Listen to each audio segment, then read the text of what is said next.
Bismillahirrahmanirrahim. Assalamualaikum warahmatullahi wabarakatuh. Ketemu saya lagi dengan Asrini di mata kuliah Manajemen Optik. Hari ini adalah materi yang keempat, mengenai kepemimpinan, kode etik, dan kompetensi optometri. Kita mulai ya. Kita masuk ke slide pertama.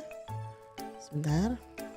Oke, sebelum kita masuk ke kepemimpinan dalam optometri, kita tentu akan menjelaskan dulu definisi dari kepemimpinan.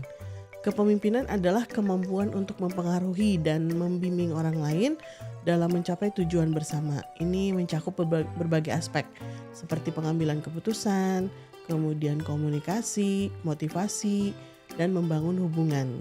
Seseorang pemimpin yang baik mampu menginspirasi, memberi arahan, dan menciptakan lingkungan yang positif bagi anggota timnya. Nah, kepemimpinan ini juga elemen-elemen penting dari kepemimpinan ini adalah pemimpin bisa membuat visi dan misi, bisa mentransformasikan visi dan misi ke bawahannya. Kemudian juga seorang pemimpin harus cakap dalam pengambilan keputusan. Kemudian juga bisa berkomunikasi dengan bawahan, atasan maupun teman sejawat.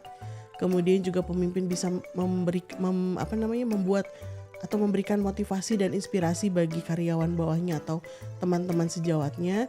Dan seorang pemimpin juga harus bisa adaptif ya.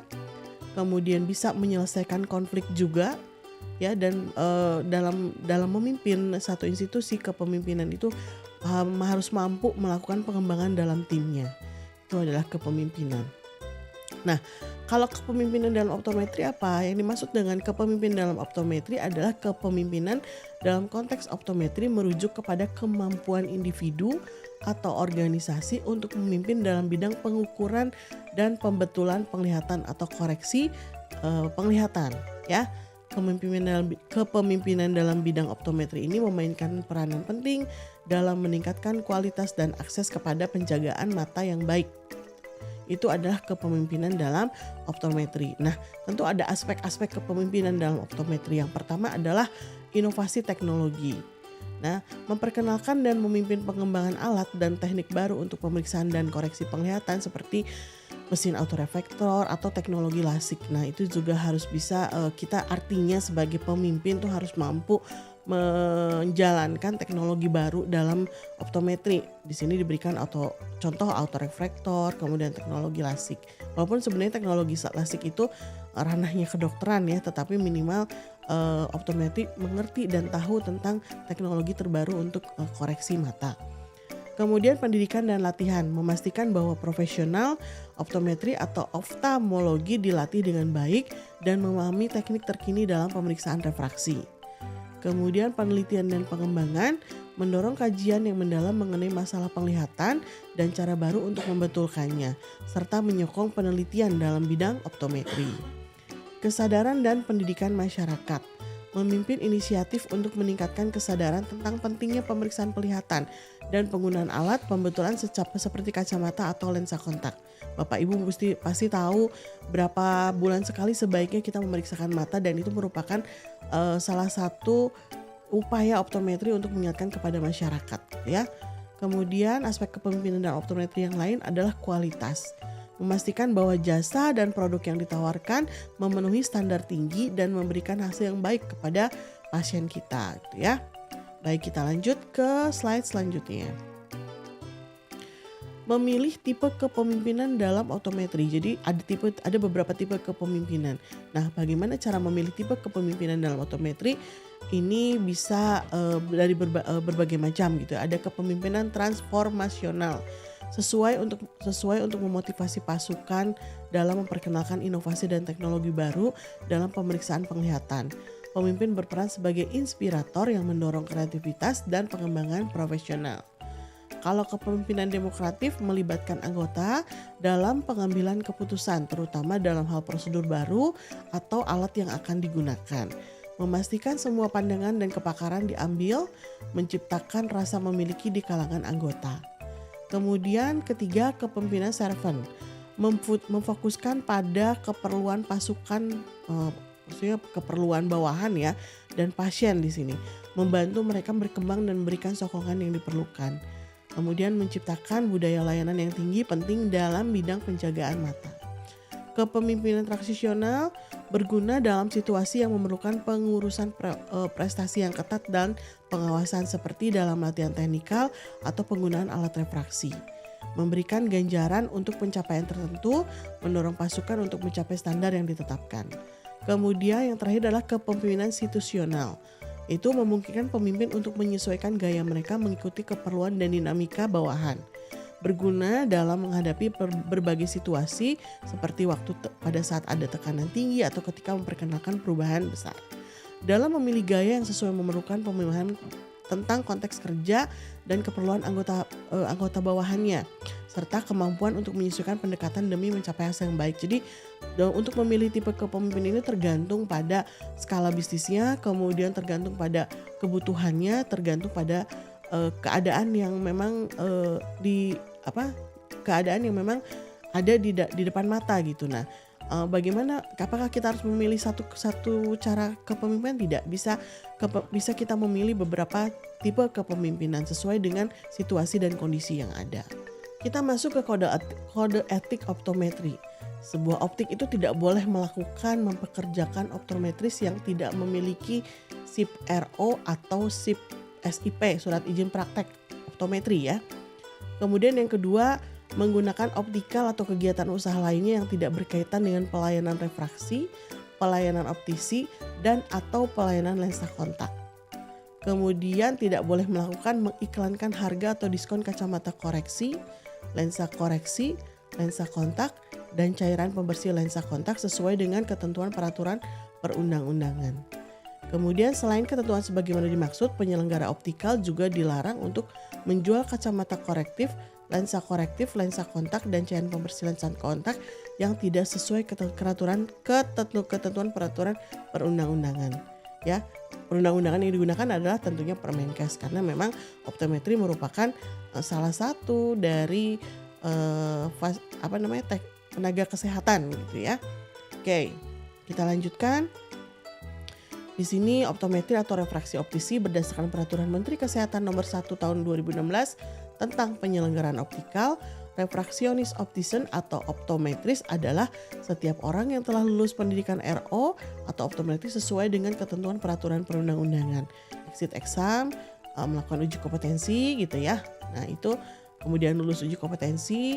Nah itu merupakan kita bisa sebut dengan AMDKes atau refraksi optician atau optometris. Surat izin praktek refraksi optisi yang dilakukan yang selanjutnya disingkat SIPRO adalah bukti tertulis yang diberikan oleh pemerintah daerah kabupaten kota kepada refraksionis optisian sebagai pemberi kewenangan untuk menjalankan praktek di bidang optometri. Itu adalah refraksi optisi. Kita lanjutkan lagi. Kompetensi optometri. Di sini dia punya peran dan fungsi. Peran satu adalah sebagai pelaksana pemeliharaan penglihatan.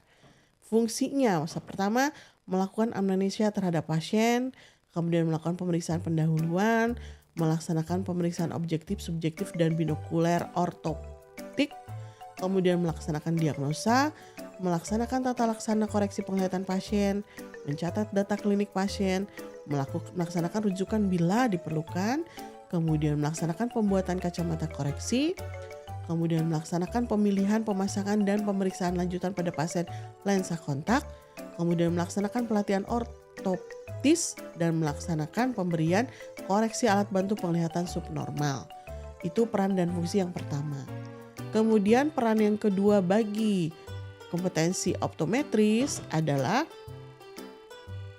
sebagai penata pemeliharaan penglihatan. Fungsinya menata teknis optik agar dapat menyelenggarakan pelayanan pemeliharaan penglihatan, kemudian melaksanakan tata laksana penyelenggaraan pelayanan pemeliharaan penglihatan ditinjau dari segi manajerial yang meliputi pembiayaan, tenaga kerja, pemasaran, sehingga pelayanan dapat dilakukan secara mandiri tanpa meninggalkan fungsi sosialnya. Ada juga peran ketiga, fungsi dari optometris. Peran ketiga adalah sebagai penyuluh bidang pemeliharaan penglihatan. Fungsinya melaksanakan penyuluhan secara mandiri atau berpartisipasi pada program pemerintah dalam pentingnya menjaga indera penglihatan dan mencegah kebutaan. Kemudian melaksanakan penyuluhan tentang pentingnya mempertahankan dan menjaga mutu penglihatan, terutama di tempat kerja agar aman, nyaman, dan terhindar dari bahaya yang menyebabkan turunnya mutu penglihatan bahkan hilangnya penglihatan. Ini adalah peran fungsi yang ketiga dari kompetensi optometri. Ada 13 unit kompetensi pelayanan optisi di standar kompetensi optometri. Yang pertama, menerjemahkan resep kacamata, kemudian melakukan pelayanan optisi, melakukan pemesanan lensa kacamata, melakukan verifikasi pemesanan lensa kacamata, melakukan penilaian kacamata, melakukan pemotongan lensa kacamata, melakukan pengecekan lensa hasil processing, melakukan penyetelan kacamata standar, melakukan fitting kacamata ke wajah pasien, dan melakukan penyuluhan dan bimbingan pemakaian kacamata. Kemudian ada 10 kompetensi standar optometri di bidang pelayanan lensa kontak. Yang pertama, melakukan persiapan pelayanan lensa kontak. Kedua, melakukan pemeriksaan pendahuluan, kemudian menentukan jenis lensa kontak, melakukan penilaian fitting lensa kontak, melakukan pemesanan lensa kontak, melakukan bimbingan pemakaian dan perawatan lensa kontak, melakukan pemeriksaan lanjutan, menentukan rujukan jika memang diperlukan, melakukan evaluasi pelayanan lensa kontak, dan terakhir adalah melakukan pencatatan pelayanan lensa kontak. Itu adalah merupakan standar kompetensi dari optometri di bidang lensa kontak. Nah, Bapak Ibu, ini sumber referensi yang saya gunakan yaitu Permenkes nomor 1 tahun 2016, kemudian buku manajemen kepemimpinan. Sehingga kalau kita mengartikan kepemimpinan dalam mata kuliah ini adalah kepemimpinan dalam optometri. Artinya bagaimana menerapkan tipe kepemimpinan di dalam melakukan jasa optometri ya, yang tentunya harus sesuai dengan perundang-undangan, harus sesuai dengan kode etik optometri yang diatur dalam Undang-Undang Permenkes tentunya. Kemudian juga dan juga tidak melakukan hal-hal yang dilarang oleh perundang-undangan gitu ya. Nah, itu adalah mata kuliah kesimpulan dari mata kuliah hari ini mengenai kepemimpinan, kode etik, dan kompetensi optometri. Nah, mungkin ini adalah akhir dari pertemuan hari ini. Mudah-mudahan bermanfaat. Jika ada memang kekurangan dari saya mohon maaf. Dan Bapak Ibu bisa melakukan pertanyaan melalui WA pribadi saya. Terima kasih yang sudah menyimak. Sampai ketemu lagi di pertemuan selanjutnya. Assalamualaikum warahmatullahi wabarakatuh.